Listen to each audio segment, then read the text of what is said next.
Ya jamani, ndugu zangu, vijana wenzangu, nilikuwa ni mwezi wa 12, ilikuwa ni tarehe 26 nilipostigi kwamba mimi na masuala ya kukunywa pombe na acha. Ila sikusemaga tatizo ilikuwa nini mpaka mimi niache. Jamani, mimi nilifanya tukio kubwa sana na nilipitia changamoto kubwa sana. Ulevi hauna faida ndugu zangu. Hangaa kitu ambacho nilifanyaga swala yangu. Najisi nivunjaga sola.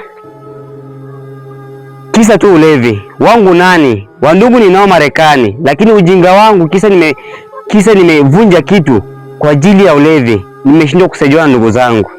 Na ndio maana mimi nikasema mimi na ulevi na achana nayo. Na hapa ndipo mbele zenu ndugu zangu, vijana wenzangu, washauri masuala ya pombe jamani tuachane nayo.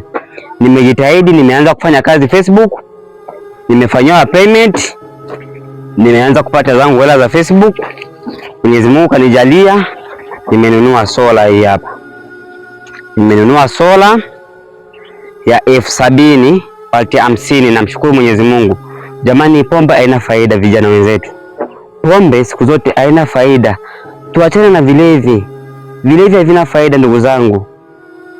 Tupende kazi, tufanye kazi. Sina mimi nafanya kazi Facebook.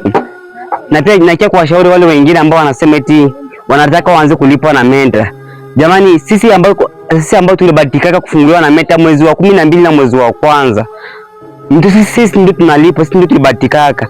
Nyinyi wengine naomba tu mzidi tu kufocus tu, lakini sasa hivi hawajafungulia mtu mwingine yoyote, lakini kwenye dashboard yako watasomesha pale inaanza kuonyesha pesa, lakini hawatakufungulia payment.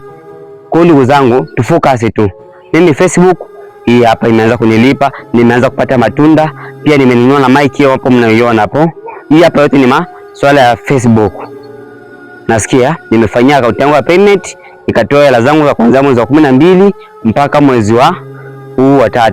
Tusidanganyane, mtandao unalipa, sio eti mpaka tufikishe eti sijui hapo $100. Mtandao unalipa kwa jinsi unavyofanya nini?